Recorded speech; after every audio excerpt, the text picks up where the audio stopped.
Assalamu alaikum and again welcome to Dawn Times. So, Janab, in this class we have to discuss another highly important topic, which is nuclear program of Pakistan, its safety and security and international concerns. ठीक है, ये जो topic है ये syllabus का topic है। आजकल इस पे इस तरह तो एज इट इज क्वेश्चन नहीं आएगा, लेकिन आप लोग देख सकते हैं कि पाकिस्तान के न्यूक्लियर जो साइट्स हैं, रिसेंट पास्ट में भी कई दफ़ा उन पे साइबर अटैक्स किए गए हैं। ठीक है, बट स्टिल ये तो बिल्कुल मजबूत हाथों में है। ठीक है, इसके अलावा कहूटा का जो प्लान था, एक दफ़ा इंडिया एंड इसराइल मुसाद ने प्लान किया था to attack on the nuclear site of Pakistan and so on. इसके अलावा मतलब इन वन वे और अदर पाकिस्तान के न्यूक्लियर प्रोग्राम के हवाले से भी प्रोपेगेंडा किया जाता है इंटरनेशनल मीडिया में कि पाकिस्तान एक सेफ मुल्क नहीं है, ऐसा ना हो कि ये बम तालिबान के हाथ में चला जाए and so on. But again इसके हवा अभी इस टॉपिक में आप लोगों को नॉलेज मिलेगा कि पाकिस्तान का जो न्यूक्लियर प्रोग्राम है वो सेफ हैंड्स में है, वो इंटैक्ट है। उनकी बहुत मजबूत सिक्योरिटी है, both physical and cyber won. ठीक है, अच्छा, न्यूक्लियर प्रोग्राम ऑफ पाकिस्तान जो है, इसका मैं आपको कुछ शॉर्ट बैकग्राउंड बताता चलूँ। फर्स्ट ऑफ ऑल, इंडिया ने जो अपना न्यूक्लियर प्रोग्राम था, तो फर्स्ट इनिशिएटिव इंडिया ने लिया था 1974 में। India development of nuclear weapons in 1974। बताने का मतलब है कि Pakistan and India both are rival. ठीक है, तो जब इंडिया ने वेपन्स बना दिए, न्यूक्लियर वेपन्स पे काम स्टार्ट किया, तो साउथ एशिया में स्ट्रेटेजिक इम्बैलेंस आया। मतलब अगर उनके पास न्यूक्लियर वेपन मतलब तो आ जाते, लेकिन पाकिस्तान लेट सपोज ना एक्वायर करता, तो इनका लॉन्ग टर्म में नुकसान यही होना था कि पाकिस्तान को सेटबैक्स मिलने थे। किस तरह? वो आए दिन आपको न्यूक्लियर धमकी दे देते, वो आप पे न्यूक्लियर बम मारते। आजकल वो मामूली मामूली बहानों से, वो कभी पहलगाम के बाद, कभी फॉल्स प्लेग ऑपरेशन के मतलब वो कहते हैं कि हमने आप पे किए, तो definitely they are restrained owing to कि पाकिस्तान के पास न्यूक्लियर बम है या वेपन्स है। ठीक है, तो सबसे पहले ये इनिशिएटिव लिया था इंडिया ने। पाकिस्तान न्यूक्लियर बम ना बनाता। एक बुक है, eating grass and making of Pakistani bomb. वैसे जुल्फ़िकार अली भुट्टो को पाकिस्तान का जो न्यूक्लियर बम है इसका बानी कहा जाता है। Politically I am talking. बाकी जो न्यूक्लियर साइंसदान है उसमें डॉक्टर अब्दुल कदीर खान है, डॉक्टर समर मुबारक मंद है, एंड बाकी भी इसके साथ जो टीम था। तो अगेन मई 1998 में पाकिस्तान ने 6 टेस्ट किए। ठीक है, चारी बलूचिस्तान में। उसके बाद आपको बताते चलूँ, ये कुछ कंसेप्ट्स हैं। अगेन आप लोगों को इतने डिटेल में नहीं जाना चाहिए, बस आपको कंसेप्ट का पता होना चाहिए, क्योंकि हमारे main topic Pakistan nuclear programme है, लेकिन हमने इसको as a rebuttal, as a counter argument पेश करना है इंडिया का। तो इंडिया ने एक डॉक्ट्राइन स्टार्ट किया था। अच्छा, डॉक्ट्राइन कैसे कहते हैं? एक स्पेसिफिक स्कूल ऑफ थॉट होता है। जिस तरह पाकिस्तान में राहील शरीफ डॉक्टराइन था, बाजवा डॉक्टराइन था, अभी आसिम मुनीर डॉक्टराइन है। डॉक्टराइन यही है कि एक मिलिट्री जनरल का या किसी डिक्टेटर का या पॉलिटिकल बंदे का जो स्कूल ऑफ थॉट होता है, जो उनके आइडियोलॉजीज, जो उनके टेक्निक्स, जो उनके पाथवेज एंड सो ऑन, वो तमाम चीज़ें मिला के उसको हम कहते हैं डॉक्टराइन। तो इंडिया ने उस टाइम पे एक कोल्ड स्टार्ट डॉक्टराइन स्टार्ट किया था, लेकिन जब पाकिस्तान ने देख लिया, तो उसके बदले में Pakistan resort to develop Hatf, again Hatf 9, Nasr short range ballistic missiles and tactical nuclear weapons. अभी टैक्टिकल न्यूक्लियर वेपन्स कौन से हैं? मतलब एक जगह पे मतलब आप तो ऐसा नहीं है ना कि लेट सपोज इंडिया ने आपके किसी जगह पे कब्जा किया, आप उन पे पूरा बम गिरा दो। नो, आप उन पे छोटे छोटे न्यूक्स गिरा दो, या मतलब ऐसे वेपन्स बनाओ जो न्यूक्लियर कैपेबल हो, बट उसका जो कैपेबिलिटी हो वो लिमिटेड रेंज में हो। बाकी आपको ये भी पता होना चाहिए कि पाकिस्तान वाहिद एक ऐसा मुल्क है जो अपने मुल्क पे भी न्यूक्लियर बम गिराएगा। अब सपोज पाकिस्तान को लगता है अगर उसका कोई हिस्सा पाकिस्तान से जाने वाला है, लेट सपोज इंडिया ने अटैक किया, सपोज आप देख ले के वो उन्होंने आपसे मतलब ये जो पीओके है मतलब पाकिस्तान ऑक्युपाइड कश्मीर जो है, लेट्स सपोज वो आपसे अवेल किया तो डेफिनेटली पाकिस्तान विल ड्रॉप बम। उसके बाद पाकिस्तान का जो डॉक्ट्राइन है, इन शॉर्ट इसका मतलब यही है कि पाकिस्तान वो कौन कौन से कंडीशंस है जिसमें पाकिस्तान मतलब न्यूक्लियर रिटेलिएशन करेगा। अगर आपका मुल्क टूट जाए या आपका मुल्क का कोई बिगर चंक आपसे जाने वाला हो या आपके मुल्क के अंदर इस लेवल पे बगावत हो, इस लेवल पे हालात ख़राब हो कि आपका स्टेट मतलब बाकी ना रहे, तो डेफिनेटली पाकिस्तान विल मतलब बम ऑन इंडिया। ठीक है, ये इसके इसके अलावा अगर इंडिया की मिलिट्री बहुत चंक में पाकिस्तान के अंदर आए तो उस हालत में भी Pakistan will drop nuclear bomb. ठीक है, तो ये कुछ कंडीशंस हमने अपने लिए सेट किए हुए हैं। ठीक है। अच्छा, ये जो मिसाइल्स के नेम है, अभी हम इस पे डिटेल में तो नहीं जाना चाहेंगे क्योंकि इसका कोई फायदा नहीं है कि नसर का कितना रेंज है, बाकी हतफ का कितना है। तो अगेन आपको जस्ट कंसेप्ट का पता चल गया। ठीक है, कि पाकिस्तान के पास हाँ ये वेपन्स है। ठीक है। उसके बाद आगे आपको बता तो चलूं कि पाकिस्तान ने, जब इंडिया ने, आपको पता है, कोल्ड स्टार डॉक्ट्राइन लॉन्च किया 2004 में, उसके बाद पाकिस्तान ने क्या किया, पाकिस्तान ने proclaim full spectrum deterrence by uplifting minimum credible deterrence. अच्छा, ये अल्फाज आपको पता होने चाहिए कि पाकिस्तान का पहले था मिनिमम क्रेडिबल डिटरेंस। डिटरेंस का मतलब है डिटर करना, किसी हमले को, किसी दुश्मन को रोकना, उनकी हमले को, उनकी रिजल्ट को, उनकी अटैक को स्टॉप करना, रोकना। तो पाकिस्तान का पहले यही था ना कि मिनिमम क्रेडिबल, लेकिन पाकिस्तान ने बाद में उसको चेंज किया फुल स्पेक्ट्रम डिटरेंस में। मतलब कि हम न्यूक्लियर वेपन्स ही यूज़ करेंगे। ठीक है, अगर हम पे अटैक हो। बाकी पाकिस्तान ने क्या चीज़ इंडक्ट किया, टैक्टिकल न्यूक्लियर डिटरेंस।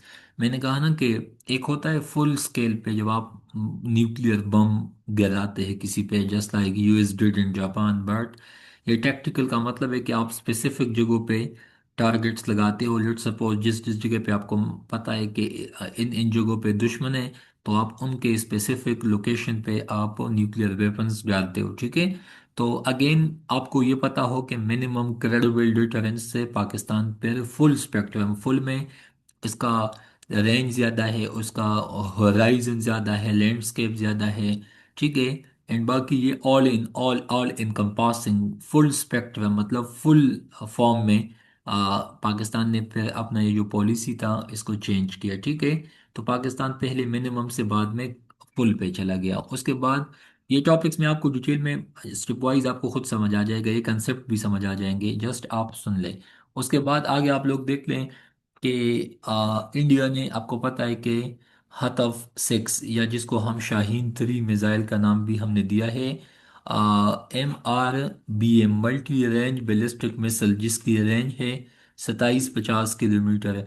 अच्छा, आपको पता है इंडिया का, मैं आपको वैसे एक कंसेप्ट बताता हूँ, ये पाकिस्तान है, ये इंडिया है। तो सबसे पहले इंडिया ने पाकिस्तान के बॉर्डर के साइड पे न्यूक्लियर इंस्टॉलेशन की। जब पाकिस्तान ने ऐसे मिसल्स इजाद किए तो इंडिया ने फिर अपने न्यूक्लियस को, मतलब अपने कैपेबिलिटीज़ को, फैसिलिटीज़ को, वो इंडिया के बॉर्डर से इंडिया के दरमियान तक ले गए। जब पाकिस्तान ने यहाँ तक भी मिसल्स बनाए, फिर इंडिया ने बिल्कुल अपने मुल्क के बिल्कुल उस पार, क्योंकि इंडिया तो पाकिस्तान से 6 to 7 time bigger in size है, तो फिर जब आखिरी कोने तक, मतलब ये पाकिस्तान है, ये इंडिया तो यहाँ से स्टार्ट है तो यहाँ तक तो इंडिया है, लेकिन इंडिया ने इस कोने पे अपने न्यूक्लियर साइट्स वो तमाम चीज़ें इंस्टॉल किए। अंडमान एंड निकोबार आइलैंड ये बिल्कुल इंडिया के उस पार में आते हैं। पाकिस्तान ने उसके लिए भी सामान तैयार किया, और 2750 किलोमीटर के रेंज तक वो भी पाकिस्तान के भी जिद में आते हैं। ठीक है। तो अगेन इसी तरह आप देखते हैं अपनी चीज़ों को। उसके बाद इंडिया सुपरसोनिक इंटरसेप्टर मिसाइल्स। ठीक है।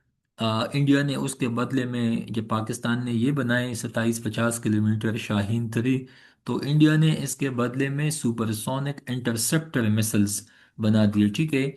जो कैपेबल थे बैलिस्टिक मिसल्स को मारने के लिए। अगेन यहाँ पे वो कहे ना, टिट फॉर टेट, आप एक टेक्नोलॉजी ईजाद करो, अगला बंदा उसके खिलाफ नया चीज़ बनाता है, जब वो नई चीज़ बनाते हैं आप उसके खिलाफ फिर नई चीज़ बनाते हो, अगेन ये काउंटर चलता है। ठीक है। तो पाकिस्तान के केस में भी है, अभी इंडिया ने राफेल्स लिए, फ्रांस से। तो उनको ये था कि अभी हमारे पास दुनिया के सबसे टॉप टेक्नोलॉजी आ गई है, लेकिन पाकिस्तान ने उनको भी गिरा दिए। ये पोस्ट पहलगाम में बुनियाद मरसूस में आपने देख लिया, ठीक है। 6-0 का जो कंसेप्ट है जो है, तो बताने का मतलब है जनाब कि अभी इंडिया ने रशिया से एग्रीमेंट किया था कि हमें S-400 मिसाइल्स दे दो, लेकिन यार इसराइल के पास तो आयरन डोम भी है, बाकी भी उनके पास जो, आपको पता है ना कि उनके पास तो दुनिया का सबसे एडवांस एंड वो सिस्टम है, डिफेंस सिस्टम है, लेकिन फिर भी ईरान के मिसाइल्स ने उनको वायलेट किया, उनको क्रॉस किया। तो अगेन इंडिया जितना भी एक्सट्रीम हद तक जाएगा, पाकिस्तान भी उनके पीछे पीछे जाएगा, ठीक है, ताकि उनको मतलब काउंटर कर सके या इंगेज कर सके। तो ये आपको मैंने बताया ना कि इंडिया ने कौन से बनाए, सुपरसोनिक इंटरसेप्टर मिसाइल्स बनाए ताकि पाकिस्तानी बेस्ड बैलिस्टिक मिसाइल्स को क्रैश कर सके। एंड पाकिस्तान रिस्पॉन्डेड, तो पाकिस्तान ने उसके मिसाइल में किया बनाया, क्रूज मिसाइल्स बनाए, ठीक है, जिसको हम बाबर 3 मतलब बाबर 3 ये हम कहते हैं, ठीक है। तो अगेन आप यहाँ से देख ले, टेट फॉर टैट, इंडिया ने एक बनाया, हमने उसके बदले में एक और चीज़ बनाया, हमने शाहीन बनाया, उसने इंडिया ने ये बनाया, ठीक है। उसके बदले में हमने फिर क्रूज मिसाइल्स बनाए, ठीक है। वैसे आप इन पे यूट्यूब पे वैसे रैंडम वीडियोस देख भी सकते हैं। अभी 23 मतलब 23 मार्च वैसे करीब है, आपको डिफेंस डे पे भी कभी इसमें वेपन्स बहुत सारे देखने को मिलते हैं। इस्लामाबाद के जो परेड ग्राउंड है, आप उसी दिन भी न्यूज़ में देखोगे कि ये मिसाइल है, ये तो ये मतलब कंसेप्ट का मतलब है कि all these terminologies and concepts are defence related, ठीक है। अच्छा, ये तो मैंने आपको जस्ट एक क्रक्स बताया। अभी मैं कहता हूँ कि पाकिस्तान न्यूक्लियर डॉक्ट्राइन, जब मैं कहता हूँ ना कि मैंने समझाना है, तो मैंने ऊपर जस्ट आपको मिनिमम क्रेडिबल डिटरेंस का बताया, फिर बाद में फुल स्पेक्ट्रम डिटरेंस का बताया। इनिशियली पाकिस्तान का जो था, ये सिक्योरिटी ड्रिवन था, टू डिटर इंडिया एग्रेशन, ताकि इंडिया के गुस्से से, इंडिया के वायलेशन से खुद को बचा सके। यह डिफेंस ही होता, मतलब खुद को बचाना था इससे। टू अवर्ट सिक्योरिटी थ्रेट्स, के इंडिया की तरफ से खुद को बचाना था। अपोज शैल आप नो फर्स्ट यूज, मतलब नो फर्स्ट यूज का मतलब यही है कि अगर आपके साथ जंग हो तो मैं आप पे न्यूक्लियर वेपन्स यूज नहीं करूंगा, ठीक है। एंड पाकिस्तान का कमिटमेंट था कि commitment to nuclear free world. Pakistan initially इस कंसेप्ट पे बिलीव रखता था कि हम फर्स्ट न्यूक्लियर वेपन यूज नहीं करेंगे दुश्मन के खिलाफ, ठीक है। लेकिन बाद में पाकिस्तान ने ये कंसेप्ट फिर चेंज किया। अभी मैं बताता हूँ कि किस तरह पाकिस्तान ने इसको चेंज किया। तो आपको समझ आना चाहिए कि पाकिस्तान ने इनिशियली मिनिमम क्रेडिबल डिटरेंस, जो कि सिक्योरिटी ड्रिवन था, बाद में इसी पॉलिसी को पाकिस्तान ने शिफ्ट किया फुल स्पेक्ट्रम डिटरेंस में, ठीक है। अच्छा, ये देख लो, if the very existence of the state is at stake, if the very existence of Pakistan is a state is at stake, अगर पाकिस्तान की जो बका है, सालमियत है, सवरेनिटी है, वजूद है, टेरिटरी है, जियोग्राफी है, वो स्टेक पे आएगा, तो फिर पाकिस्तान डेफिनेटली, मतलब व्हाट विल पाकिस्तान डू, तो definitely Pakistan will use full spectrum. लेकिन अगर आपसे कोई पूछे कि मिनिमम क्रेडिबल डिटरेंस में किया था, तो ये तमाम चीज़ें इसमें शामिल है, ठीक है। डिटेल में जाना चाहूँ, ये लेक्चर 2 घंटे तक बन जाएगा, लेकिन मेन पॉइंट आपको मैंने बता दी, ठीक है। उसके बाद शिफ्ट इन न्यूक्लियर डॉक्ट्राइन। तो अगेन आप यहाँ पे देख सकते हैं कि शिफ्ट इन न्यूक्लियर डॉक्ट्राइन का मतलब यही है कि पाकिस्तान ने, अभी आप लोग यहाँ पे देख सकते हैं, इंडिया कोल्ड स्टार डॉक्ट्राइन, जिसको CSD इन 2004, इसमें अच्छा, तो ये इंडिया का था। तो पाकिस्तान ने फिर जो 2004 में हमने फिर ये लॉन्च किया कि हमने फुल स्पेक्ट्रम पे हम चले गए, मतलब to plug the gap in deterrence and address all form of aggression. इसको ट्राइएड ट्राइएड कहते हो कि अगर आपको खतरा ओशन से है, आपको एयर से है, आपको लैंड से है, इसको ट्राइएड भी कहा जाता है कि तीनों डोमेन से पाकिस्तान को अगर खतरा है तो तीनों के तीनों को कवर अप कर सके। अभी ये जो बुनियाद महसूस था, तो आपका आर्मी भी इन्वॉल्व था, नेवी की तो चल इन्वॉल्व नहीं थी, लेकिन पानियों में वो लोग भी एक्टिव थे। बाकी मेन फाइट तो एयरफोर्स के डोमेन्स पे था, तो वो भी आपको पता होना चाहिए, ठीक है। अच्छा, तो ये आप देख लें कि पाकिस्तान हतफ 9, इसके अलावा SRBM एंड TNW मतलब tactical nuclear weapon, short range ballistic missiles, Hatf 9, ये पाकिस्तान के मिसाइल्स हैं ना। तो इंडिया ने तो डेफिनेटली इनको भी काउंटर करने थे। अच्छा, पाक इंडिया ने कभी कभी वो आप लोग के आते हैं, ठीक है, बॉर्डर के पास, ठीक है, एंड वो एक्सरसाइजेस करते हैं मिलिट्री एंड सो ऑन, क्योंकि उनके पास आर्मी भी बहुत ज़्यादा है, स्ट्रेटेजिक डेप्थ भी ज़्यादा है, ज्योग्राफी भी ज़्यादा है। तो वो वक्त के साथ साथ मतलब या टाइम टू टाइम वो इस तरह के हरकत करते हैं, ठीक है। बट पाकिस्तान ने उसका जो ऑल टाइम सोल्यूशन निकाला है वो है न्यूक्लियर डेटरेंस, ठीक है। अच्छा, ये आप देख ले कि इंडिया का जो कोल्ड स्टार्ट डॉक्ट्राइन था, मैं जब कहता हूँ ना कि ये चीज़ समझाता हूँ, वो असल में आता है। अभी ये कोल्ड स्टार्ट, पता नहीं आपने स्टार्ट से कितनी दफ़ा सुना, आपको लगता होगा कि शायद मैंने आपको से जान चुरा दी, बट अगेन अभी आप लोग यहाँ पे देख लेके वही कंसेप्ट बताता हूँ। इंडिया का कोल्ड स्टार्ट डॉक्ट्राइन किया था, calls for cutting Pakistan into सलामी स्लाइसेस, मतलब पाकिस्तान को चार हिस्सों में, पांच हिस्सों में तकसीम करना था, सिंध, बलूचिस्तान, केपी, पंजाब एंड एजे के। नहीं, ऐसा कभी नहीं होगा, लेकिन इंडिया ने तो ऐसा प्लान किया था, अभी भी वो इसी प्लान में है, ठीक है। उसके बाद इंडिया ने प्लान किया था सुंदर जी डॉक्ट्राइन पे। मतलब एक आपके पास ना कोल्ड स्टार डॉक्ट्राइन कि पाकिस्तान का हम सलामी स्लाइसेस बनाएंगे, केक के पीसेस बनाएंगे, बट द सेम पॉलिसी दिन इन 2004 मुशर्रफ साहब के टाइम पे उन लोगों ने सुंदर जी डॉक्ट्राइन से रिप्लेस किया। उन्होंने राजस्थान, अच्छा ये मैं आपको बताने वाला था कि राजस्थान में to test cold start proactive strategy. अच्छा, एक होता है ना रिएक्टिव, एक होता है प्रोएक्टिव, जब पहले से आप तैयारी करते हो जंग के लिए, बाकी तमाम चीज़ों के लिए। तो उन्होंने आर्ट डिवीजन, मतलब आर्ट डिवीजन, आप इसको समझ सकते हैं कि art division size integrated battle group, मतलब IBGS, ये मिलिट्री टर्मिनोलॉजीज है। इंडिया सी बेस मिसाइल्स के 4 के 15, डी हनूश एंड ब्राह्मूस। ब्राह्मूस वैसे भी इन लोगों को बहुत फेमस है, एयर, लैंड एंड सी।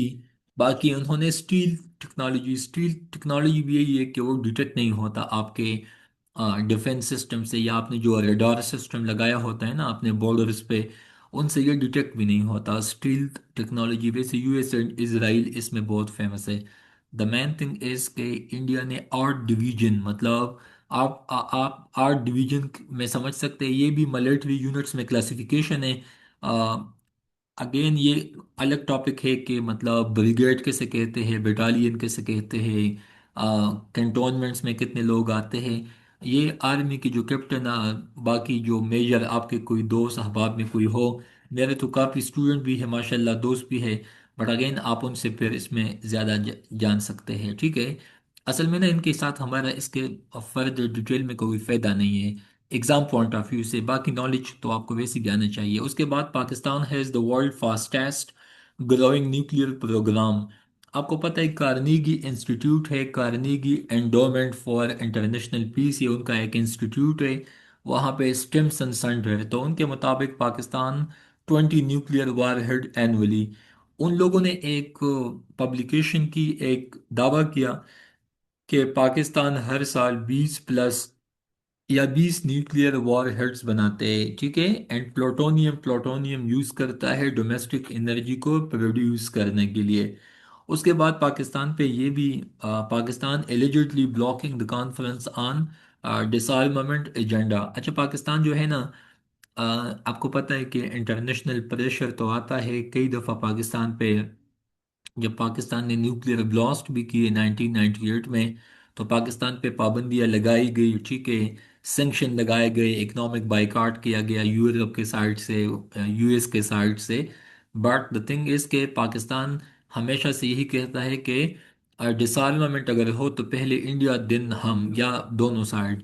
अच्छा, ये दो दो है ना, इसको आपको फर्दर डिटेल में अगर सीखना है, चल मैं आपको किसी और टॉपिक में तो नहीं लेकिन कंसेप्ट समझा दूंगा कि कंप्रहेंसिव ट्रीटी जो है, CTBT जो है, FMCT है, फिसल मटेरियल एंड CTBT, ये आपके पास असल में ना, आप इसको उर्फ़आम में या सिंपल अल्फाज में यही समझ सकते हैं कि ये जो आपके पास न्यूक्लियर वेपन्स का जो प्रोलिफरेशन है उसका जो इदारा है, international atomic energy agency, IAEA, ये इंटरनेशनल एटॉमिक एनर्जी एजेंसी जो है ये आए दिन ईरान के न्यूक्लियर साइट्स पे भी आते हैं, देखते हैं कि आप लोगों ने किस हद तक यूरेनियम एनरिचमेंट की, आप लोगों को ये चीज़ें रिवर्स बेक करने चाहिए एंड सो ऑन। अभी यूएस का ईरान का तो मेन मसला इस बात पे बना है, ठीक है।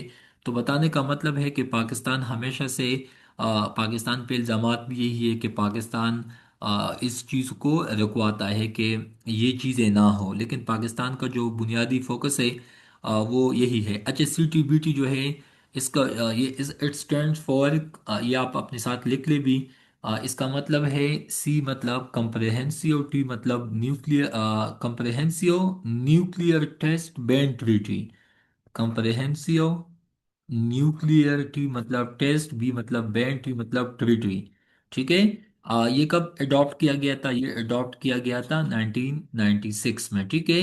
अच्छा, इसका बुनियादी मकसद क्या था कि to prohibit all nuclear explosion, please note down it, both military and civilian purpose के लिए। इसका मतलब यही था कि nuclear weapon development and proliferation को स्टॉप किया जा सके। ये CTBT का बुनियादी मकसद था। ये 1999 में साइन किया गया था, comprehensive nuclear test ban treaty, ठीक है। मतलब न्यूक्लियर वेपन्स प्रोलिफरेशन या न्यूक्लियर एक्सप्लोजन्स को रुकवाना, ये इसका मेन फोकस था।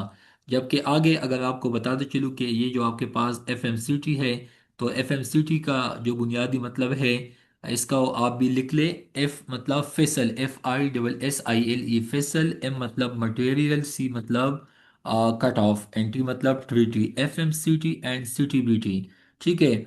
तो अगेन आपको बताते चलूँ कि इसका क्या मतलब है कि यूरेनियम एंड प्लाटूनियम को आप लोगों ने मतलब प्रोड्यूस नहीं करना, इनकी एनरिचमेंट नहीं करनी। सिंपल मतलब यही है कि ये भी एक नॉन प्रोलिफरेशन एंड डिसआर्मामेंट स्टेप है, CTBT एंड FMCT, ठीक है। फिसल्स मटेरियल कट ऑफ ट्रीटी, ये एक इंटरनेशनल एग्रीमेंट है। इसका मतलब यही था कि फ्यूचर में प्रोडक्शन को स्टॉप किया जा सके, किस चीज़ का? यूरेनियम का एंड प्लूटोनियम का। तो ये दो एग्रीमेंट आपको मैंने समझा दिए, बहुत रेलेवेंट है एंड बहुत इम्पोर्टेंट वन है, ठीक है। ये आपको आने चाहिए, CTBT एंड FMCT। इसमें प्लूटोनियम एंड यूरेनियम की बात है, इसमें मेनली आपके पास न्यूक्लियर प्रोलिफरेशन, एक्सप्लोजन, वो तमाम चीज़ें रुकवाने की बात है। तो पाकिस्तान पे ये एलिजिड इल्ज़ाम है कि आप लोग डिसआर्मामेंट एजेंडा के खिलाफ हो। बाकी CTBT एंड FMCT का आप मेंबर बनते तो डेफिनेटली फिर आप आगे प्रोलिफरेशन नहीं करते। अप्रहेंशन मतलब tension, anxiety and so on. Nuclear terrorism, तो पाकिस्तान पे ये भी इल्ज़ाम है कि ऐसा ना हो कि पाकिस्तान में तो वैसे BLA TTP बहुत एक्टिव है, तो ऐसा ना हो कि कहीं, आजकल तो वो कैंटोनमेंट्स पे भी आते हैं, डीआई खान, बनू, लकी, वजीरिस्तान में आप देखते हैं। तो पाकिस्तान पे ये इल्ज़ाम लगता है कि ऐसा ना हो कि ये दहशतगर्द आके आप लोगों से ये वेपन्स, ऐसा ना हो कि वो लोग ले जा सके। Reasons for global concerns, again alleged, alleged का मतलब कि आप पे इल्ज़ाम हो प्रोलिफरेशन बाय ए क्यू खान नेटवर्क।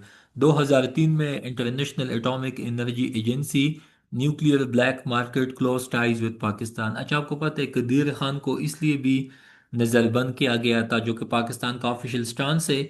बाकी सोशल मीडिया पे तो लोग बहुत कुछ कहते हैं, ठीक है। कभी कभी पाकिस्तान के कुछ पॉलिटिकल पार्टीज भी है जो अपने वोट बैंक के, या जो जब वो एस्टेब्लिशमेंट के खिलाफ होते तो फिर इस तरह के बयान देते हैं कि कदीर खान के साथ जुल्म किया गया। बट एक बुक है Pakistan foreign policy bye Abdul Sattar, वहाँ पे लिखा है कि यस, अब्दुल कदीर खान का ब्लैक मार्केट के साथ ताल्लुक था, ठीक है। हाँ, उसने मुल्क पे एहसान किया था, बम बनाया था, लेकिन इट डजेंट मीन कि आपने कोई नेक काम किया फिर आपके मन में या आपके जी में जो कुछ भी आए आप वही करें। कुछ लोग कहते कि नहीं, ये मुशर्रफ साहब, बाकी जो पाकिस्तान की इस्टेब्लिशमेंट थी उस टाइम, उन्होंने अपने ऊपर से इल्ज़ाम हटाने के लिए सारा मलबा अब्दुल कदीर खान पे डाला। वैसे ये एक एस्टेब्लिश फैक्ट भी है कि पाकिस्तान ईरान को, नॉर्थ कोरिया को सपोर्ट देता है, ठीक है। मतलब पाकिस्तान के तो डेफिनेटली इस्लामी ममालिक है, टाइज भी है, लेकिन ये असल में ना, नॉर्थ कोरिया तो खैर इस्लामी मुल्क नहीं है, लेकिन ईरान पे, लीबिया पे ये पाकिस्तान पे इल्ज़ाम है कि आप लोग इन तक मतलब न्यूक्लियर फार्मूलाज या nuclear weapons and so on and so fourth, आप इनमें इन्वॉल्व है।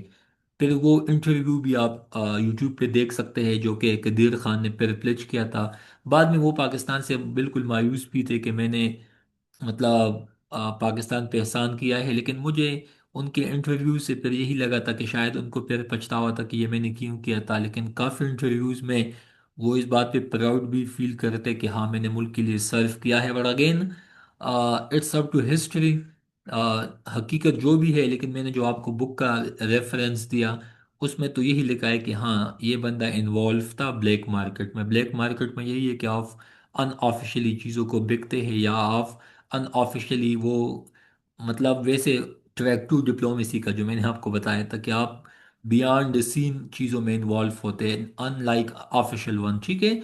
उसके बाद अगेन इसमें कितनी सच्चाई है आपको पता है, इंटरनेशनल पॉलिटिक्स का एंड सो ऑन। उसके बाद आपको बताते चलूँ कि 2014 में आपको पता है कि Khushab facility, 2014 hijacking of naval frigate by al Qaeda. वैसे तो जीएचक्यू पे भी अटैक हुआ है, बाकी कराची में नेवल हेडक्वार्टर पे भी अटैक हुआ है, बलूचिस्तान में तो गवादर पे भी हुआ है। So increase terrorist and insurgent violence in the country in recent years. Garhwal uranium enrichment plant, kidnapping of officials. वैसे ये एटॉमिक एनर्जी के जो लोग होते हैं, मेरे खुद एक दोस्त है, नाम नहीं लेना चाहता बट काफ़ी जानने वाले हैं एटॉमिक एनर्जी में, लेकिन उन पे भी काफ़ी पाबंदी होती है। अपने मुतालिक वो लोग नहीं बताते। एमओडी का भी यही हाल है, क्योंकि आजकल टीटीपी वाले, बीएलए वाले या तालिबान उनको अगवा करते हैं। तो again these are very sensitive jobs. ठीक है। अच्छा, पाकिस्तान जो है concern and tactical nuclear weapons, तो अगेन पाकिस्तान पे यही है कि पाकिस्तान का weak command and control structure है, बल्कि बिल्कुल ऐसा नहीं है। ठीक है। उसके बाद मिनी न्यूक्स, मिनी न्यूक्स का मतलब है छोटे छोटे बम। So arise the possibility of full scale nuclear war. अगर पाकिस्तान छोटी छोटी न्यूक्लियर बम फेंकता है इंडिया पे, so India will not be the first to use nuclear weapons, but if it is attacked with such weapons, it would engage in nuclear retaliation, which will be massive and designed to inflict unacceptable damage.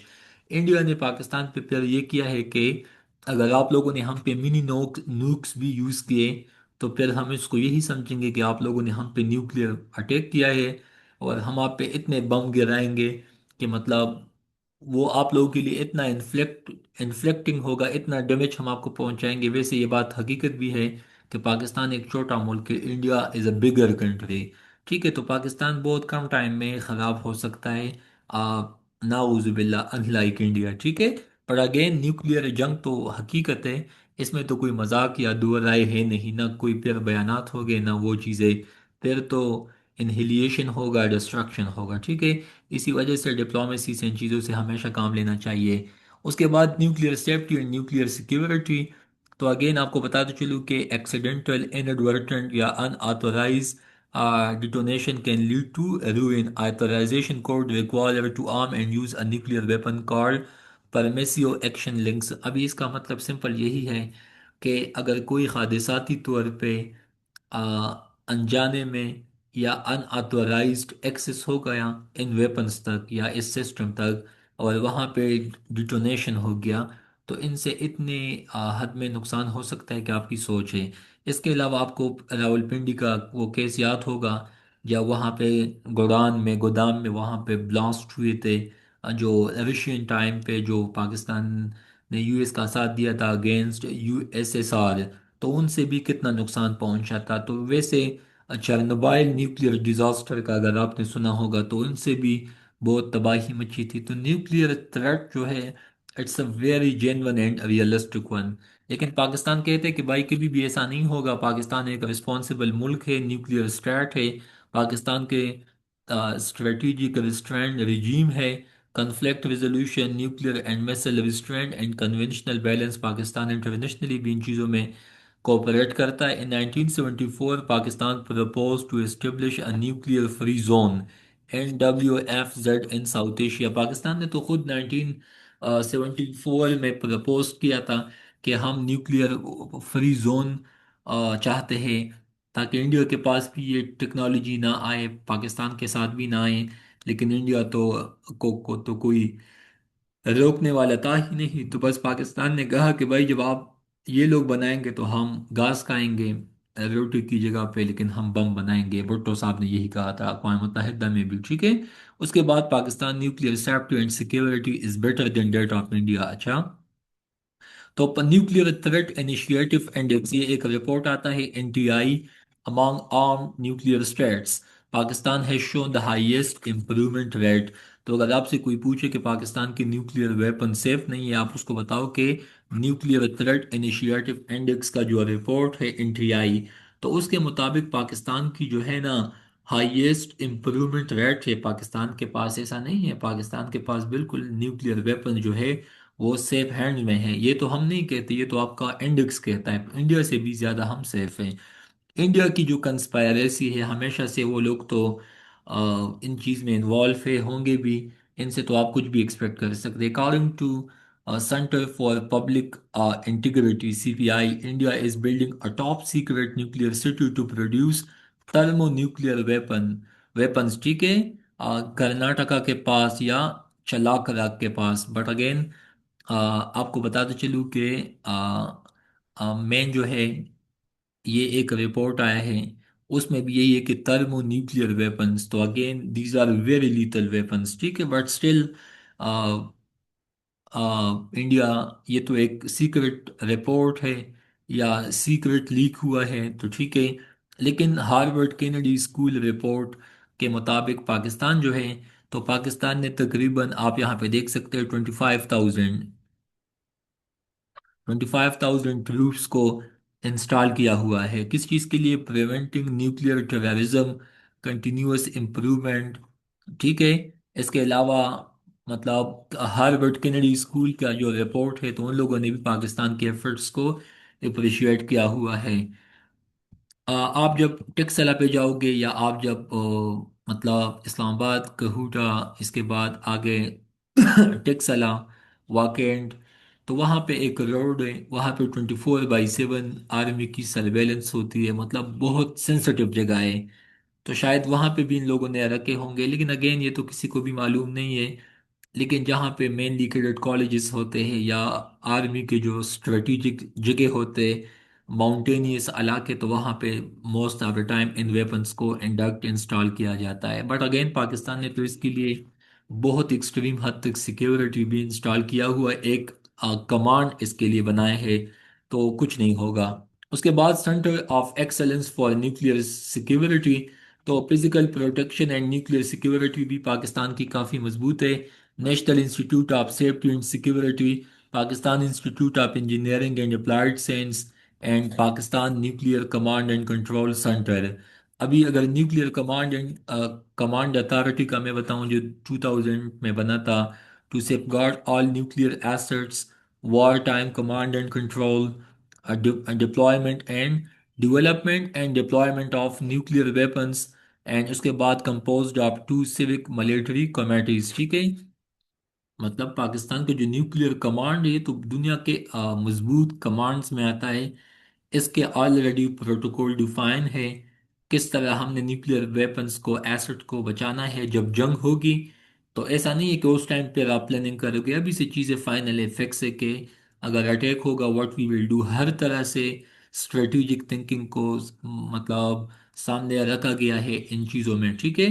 तो माशाल्लाह पाकिस्तान का ये जो body है, NCA, national command authority, तो ये भी मुशर्रफ साहब के टाइम पे बनी है। Again so important one. उसके बाद सिक्योरिटी डिवीजन, हमने इसके लिए organ of the strategic planning division responsible for security and protection of Pakistan nuclear arsenals facilities, ठीक है। इसमें आप देख सकते हैं 25,000 highly trained and skillful security personnel. तो आप इस देख सकते हैं कि 25,000 तक तो आपने सिर्फ आर्मी इस चीज़ पे, इस काम पे डिप्लॉय किया हुआ है, ठीक है। हाँ, इस पे तो बहुत एक्सपेंस आते हैं, बट अगेन पाकिस्तान की सालमियत को भी इन ही वेपन्स ने इंटैक्ट रखा हुआ है, ठीक है। उसके बाद पर्सनल रिलायबिलिटी प्रोग्राम पीआरपी, तो human reliability programme for civilians, ठीक है, to break insider link with any terrorist group. तो पाकिस्तान के खुफिया एजेंसी तो वैसे भी माशाल्लाह काफ़ी मजबूत है, लेकिन हमने हर जगह पे मतलब अगर आपको लगता है ना कि बीएलए, तो बीएलए में भी आपको आईएसआई के लोग मिलेंगे, इवन नरा में भी आपको मिलेंगे, एनडीएस में भी मिलेंगे, मूसाद में भी मिलेंगे, क्योंकि डेफिनेटली आपको खुफिया दुश्मन से मालूमात तब मिलता है ना जब आप उनका पार्ट एंड पार्सल होते हो। तो बाकी इनके लिए वो कहते हैं ना कि जिगरा चाहिए, मजबूत असाब के लोग चाहिए, इंटेलिजेंट लोग चाहिए, होते भी हैं, ठीक है। इसी वजह से तो पाकिस्तान की खुफिया एजेंसी कई सालों तक one of the top spy agency in the world. Physical protection of nuclear facilities, तो अगेन इसको हमने तकसीम किया हुआ है। First layer encompass the security personal, outer parameter में इनर है, एयर डिफेंस सिस्टम है, नो फ्लाई जोन है, एंड काउंटर इंटेलिजेंस टीम में। भाई जब इतनी चीजें हो उसके बाद तो मुझे नहीं लगता कि कोई माँ का लाल, वो कहते हैं ना कि माई का लाल अंदर जाएगा। इतना मजबूत निज़ाम है कि आउटर बाउंड्री वॉल पे, रोड्स पे आसपास सिक्योरिटी आर्मी, उसके बाद इनर भी दीवार बने हैं, फिर एयर डिफेंस सिस्टम है, ऊपर न जहाज जा सकता है न हेलीकॉप्टर। उसके बाद खुफिया लोग भी वहाँ पे इंडक्ट होते हैं। तो भाई जब इतनी टाइट सिक्योरिटी हो, हाउ इट इज़ पॉसिबल, ठीक है।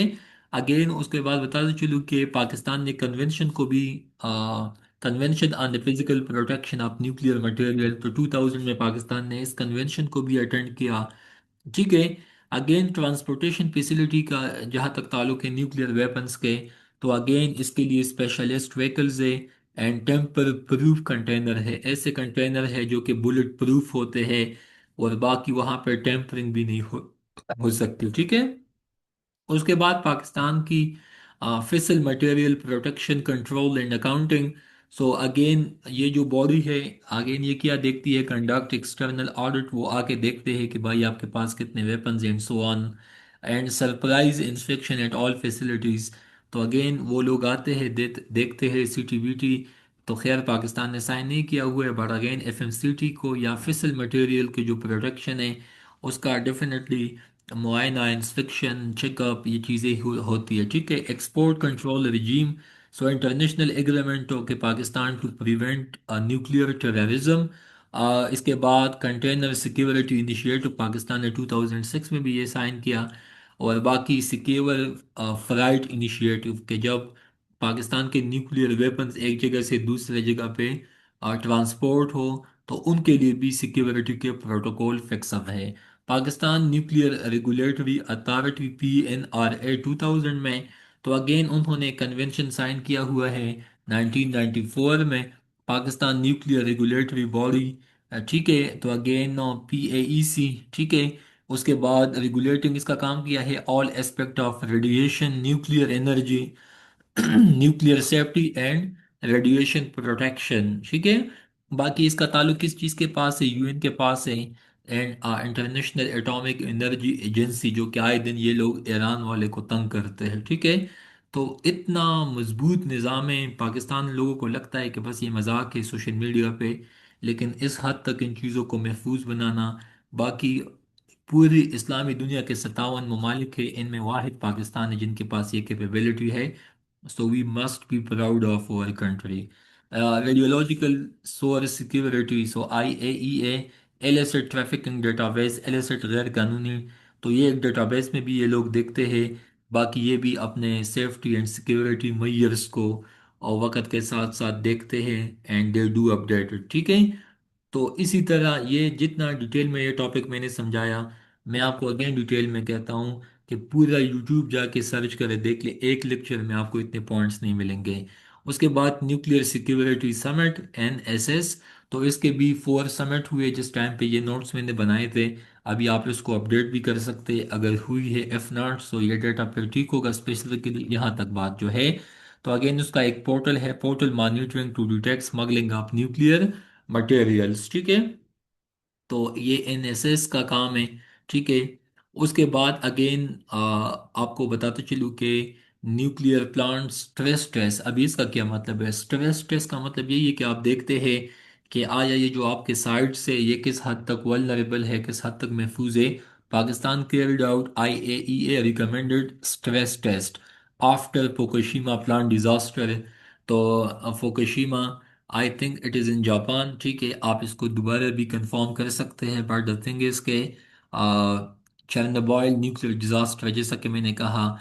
ठीक है। तो इसके बाद पाकिस्तान ने ये भी, मतलब आप इसको यूँ समझे, फुकुशिमा न्यूक्लियर डिजास्टर जो है, अगेन ये 11 मार्च 2011, अगेन ये कहाँ पे, जापान में, यस, जापान में ये वाकया हुआ था। ठीक है, March 11 2001, 2011, ठीक है, 2011 फुकुशिमा प्लांट डिजास्टर है। तो उसके बाद ये स्ट्रेस टेस्ट किया जाता है किसकी तरफ से, आईएईए की तरफ, ताकि मतलब नुकसान से बचा सके। इंटरनेशनल कोऑपरेशन का जहाँ तक ताल्लुक है, तो Pakistan missile technology control regime MTCR, Austria group AG, and form commitment and strong level cooperation with IAEA, के पाकिस्तान एक्सट्रीम हद तक कोऑपरेशन करता है। ठीक है, कि ये न्यूक्लियर वेपन जो है बाकी ये प्रोपेगेट ना हो, ये प्रोलिफरेट ना हो, एंड सो ऑन। ठीक है। तो अगेन ये भी आपको पता होना चाहिए। ठीक है। ये इतनी मतलब डिटेल में इन चीज़ों को देखा जाता है। ठीक है। Why Pakistan must not join NPT। अब ये सवाल है कि पाकिस्तान को NPT ज्वाइन करना है या क्यों नहीं। तो इसका जवाब है कि India Indo US nuclear deal violate article 1, ठीक है, ऑफ द NPT। अगर इंडिया खुद US के साथ मिलके ये जो एनपीटी की है ना, मतलब एनपीटी का जो ट्रीटी है, अगर वो खुद इसको वायलेट करता है, उसके बाद इंडिया US जो है न्यूक्लियर सप्लायर ग्रुप, जिसको NSG कहा जाता है, इसके 48 मेंबर्स है। India carried out nuclear technology with the rest of the world. अगर इंडिया खुद इन्वॉल्व है, ठीक है, NSG ग्रुप में भी इसको इंक्लूड किया हुआ है। बाकी वो अगर न्यूक्लियर वेपन्स या न्यूक्लियर सप्लाई में इन्वॉल्व है, वो तो कभी कभी कहते हैं कि हम क्लीन एनर्जी, ग्रीन एनर्जी या न्यूक्लियर एनर्जी, बट अगेन जो भी वो जवाब पेश करें, अगर वो लोग खुद भी इस ट्रीटी को वायलेट करते हैं, तो फिर पाकिस्तान क्यों इसको साइन करे। ठीक है। उसके बाद एनार्किक इंटरनेशनल सिस्टम। तो भाई किसी पे भी आपने यकीन नहीं करना। ये UN, ये इंटरनेशनल बॉडीज तो ठीक है होंगे, लेकिन कल को ये आपको बचाने के लिए नहीं आएंगे। तो ठीक है, इंटरनेशनल दुनिया में हमने रहना है, लेकिन इस हद तक वो आप पे पाबंदी लगाए, वो जो भी करना चाहे, कोई गल नहीं है। ठीक है, कोई बात नहीं है। We have to protect our sellers. ठीक है। तो अगेन पाकिस्तान को समझना है कि न कल को फिर चाइना बचाने आएगा, ना सऊदीया, ना आपके पास रशिया। मतलब आप अफगानिस्तान को देख ले, इराक को देख ले, ईरान को देख ले। तो मतलब ये UN तो कोई आसमानी सहीफे तो है नहीं, ना आसमानी किताबें हैं, न कोई आसमानी बॉडी है, न कोई मतलब मुकद्दस मकामात है just like Mecca and Medina के। इसमें कोई ऊंच नीच नहीं आ सकता, ना आगे पीछे हो सकता है, ना इसको हम मूव कर सकते हैं। मतलब कोई UN हो, कोई IAEA हो, ये मैन मेड कानून है, मैन मेड इंस्टीट्यूशंस है। ठीक है, ग्लोबल बॉडीज। अच्छा ठीक है, इनके दुनिया में फ़वाइद भी है, बट द थिंग इज़ के आपने ख़ुद को खुद बचाना है। ठीक है, कोई भी आपको रिस्क्यू करने के लिए नहीं आएगा। आज गज़ा को देख ले, इवन इसराइल ने कतर पे अटैक किया, वही सऊदीया फिर आपके पास आया कि भाई हमें बचा लो। बताने का मतलब है कि you must be efficient, capable one. आपने खुद को बचाना है, खुद को मजबूत बनाना है। ठीक है। ये तो हदीस भी है कि अपने वेपन्स, अपने दिफा, अपने असलहा पे फोकस करो। तो पाकिस्तान, ठीक है, यहाँ पे लोग भूखे नंगे तो है, but defence point of view में हाँ, हमें मसाइल है, पूरी दुनिया खिलाफ है, आपके दुश्मन एक साथ मिले हुए हैं, बट स्टिल आप इंटेक्ट है। मैं क्लास लेता हूँ, आप सुनते हैं। ठीक है, काफ़ी चीज़ें माशाल्लाह इस मुल्क में ठीक भी है। आपके ये तो दुश्मन, उन लोगों का तो बस नहीं चलता, वरना वो तो आके आपको जिंदा खा ले। बताने का मतलब है कि all these things you must know. ठीक है। तो again navigating negative security assurances. तो ये UN के बातों पे, US के बातों पे नहीं जाना। हाँ ठीक है, आपने कोऑर्डिनेट करना होता है, आपने इन इंस्टीट्यूशन के साथ भी चलना होता है, बट स्टिल मेन चीज़ पे नो कंप्रोमाइज। ठीक है। 1994 में बुडापेस्ट मेमोरेंडम, उसमें किया था, that pledge Ukraine territorial integrity in return for joining NPT। आज यूक्रेन का हाल देख ले, बुडापेस्ट में तो इन लोगों को ये बावर करा दी गई। आपको लगता है कि आज अगर यूक्रेन के पास न्यूक्लियर बम होता तो रशिया उन पर अटैक कर देता? No, not at all. आजकल यूक्रेन एक्सट्रीम मेजर भी नहीं लेता क्योंकि पुतिन अगले दिन उन पे बम गिरा देगा, न्यूक्लियर वेपन। ठीक है। तो अगेन न्यूक्लियर वेपन कोई मजाक नहीं है, लेकिन इसका होना भी आपके लिए नागुज़िर बन जाता है, स्पेशली पाकिस्तान जैसे ममालिक के लिए। लीबिया ने इसको गिव अप किया, आज लीबिया का हाल भी देख लें। तो हमें तो हिस्ट्री से लर्न करना है कि Pakistan must and Pakistan would never compromise on their principles. ठीक है। बाकी हमने बनाए हैं तो बस ठीक है, अभी हमारे पास है। एंड अगेन हमें इसको समझना भी है कि इसकी वजह से आपका मुल्क खुदा के फजल के बाद प्रोटेक्टेड है। बाकी जब तक क़यामत है इंशाल्लाह इस मुल्क में इस मुल्क का बका होगा इंशाल्लाह। तो ये चीज़ें भी आपको समझ में आना चाहिए। ठीक है। तो यहाँ तक आपका पूरा टॉपिक था। उसके बाद arm race in the outer space, तो prevention of arms race in the outer space PAROS. ठीक है। Weaponization and militarization of space, तो आजकल तो इवन इंडिया भी इस कोशिश में है, यूएस चाइना वो लोग तो पहले से स्पेस रेस में आर्म रेस में लगे हुए हैं। तो इनके रिपरकशंस क्या है पाकिस्तान पे, हमने वो चीज़ देखनी है। ठीक है। उसके बाद ये कुछ कन्वेंशंस हैं। अच्छा बस यहाँ तक जो टॉपिक था। तो पाकिस्तान ने आउटर स्पेस में, अच्छा आपने पता है पाकिस्तान ने भी स्पेस फोर्स भी बनाए हैं। पाकिस्तान ने भी रिसेंट पास में आई थिंक 2024 या 25 में ये इनिशिएटिव लॉन्च किया है। बताने का मतलब है कि इस टॉपिक में जितने भी पॉइंट्स है, ये तो आपको बहुत टाइम लगेगा इसको ओवर कंसेप्ट बनाने के लिए, लेकिन इस लेक्चर को आप दोबारा सुने, मेन मेन पॉइंट्स को आप अगेन अपने लिए सर्च कर सकते हैं। बाकी मुझे तो इन टॉपिक्स का बहुत डिटेल में अंदाज़ा है, पता है, देखता भी हूँ। तो मैंने अपनी कोशिश की कि आपको मेन मेन चीज़ें बता सकूँ। बाकी अगर आपने एक एक लफ्ज़ के पीछे डिटेल में जाना है तो फिर एक एक लफ्ज़ के पीछे तो एक एक बुक भी लिखी गई है। बट अगेन ये कंसेप्ट था, न्यूक्लियर सिस्टम किस तरह है, how it operate, international bodies कौन कौन से हैं, न्यूक्लियर कमांड क्या है, एटॉमिक एनर्जी क्या है, बाकी minimum credible deterrence, full spectrum deterrence, non-proliferation treaty, and so on. So all these topics you must know by heart. So it's all for today, and thank you so much.